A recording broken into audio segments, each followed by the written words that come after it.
Praise the Lord. കർത്താവിൻ്റെ അതിപരിശുദ്ധമായ നാമം വാഴ്ത്തപ്പെടുമാറാകട്ടെ. അനുഗ്രഹീതമായ ഒരു പ്രഭാതം സ്വർഗത്തിലെ ദൈവം നമുക്ക് ദാനമായി തന്നതിനെ ഓർത്ത് ദൈവത്തിന് നന്ദിയോടെ സ്തോത്രം ചെയ്യുന്നു. ഇന്ന് പ്രഭാതത്തിൽ ഒരു വേദവചന ചിന്തയ്ക്കായി ഒരു വാക്യം വായിക്കുന്നു.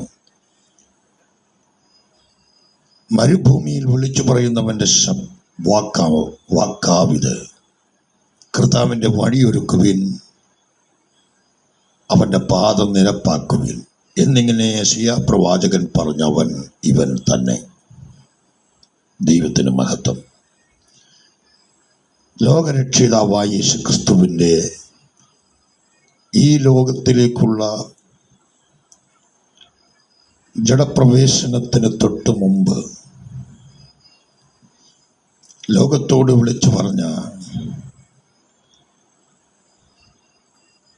യോഹന്നാൻ സ്നാപകന്റെ വാക്കുകളായിരുന്നു നമ്മൾ വായിച്ചത്.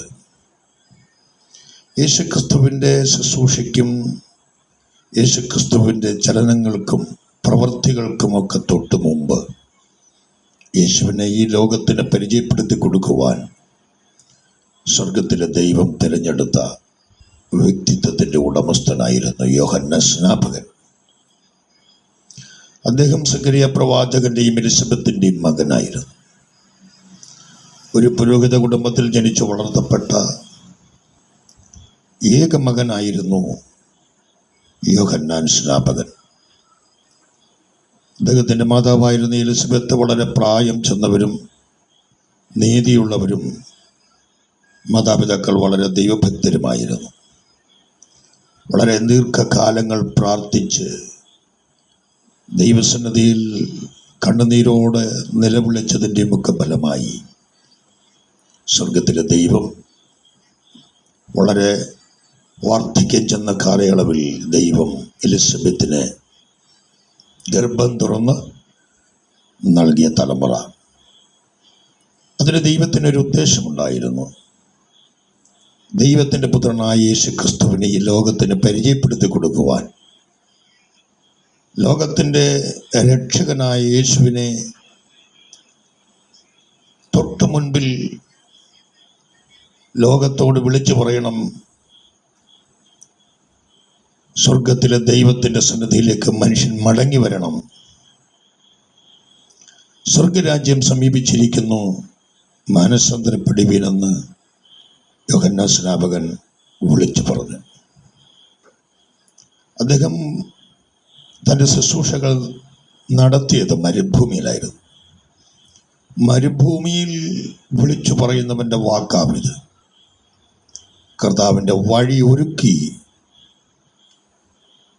അവൻ്റെ പാദം നിരപ്പാക്കുവിൻ എന്ന് യെശയ്യാ പ്രവാചകൻ യേശുക്രിസ്തു ജനിക്കുന്നതിനും യോഹന്നാൻ ജനിക്കുന്നതിനും നൂറ്റാണ്ടുകൾക്ക് മുമ്പ് എഴുതി വെച്ച പ്രവാചന ശബ്ദത്തിൻ്റെ പൂർത്തീകരണമാണ് ഇവിടെ യോഹന്നാൻ സ്നാപകനിലൂടെ നമ്മൾ കാണുന്നത്.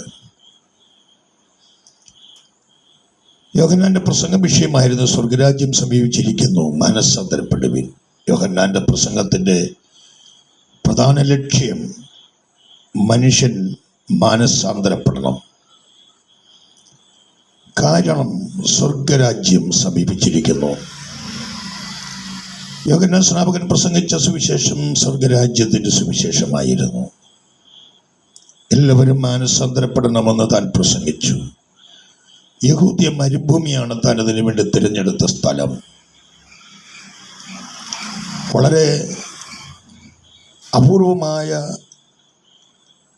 സംഭവിക്കുന്ന ഒരു കാര്യമാണ് മരുഭൂമിയിൽ പോയി നിർജ്ജനമായ പ്രദേശത്ത് യാതൊരുവിധമായ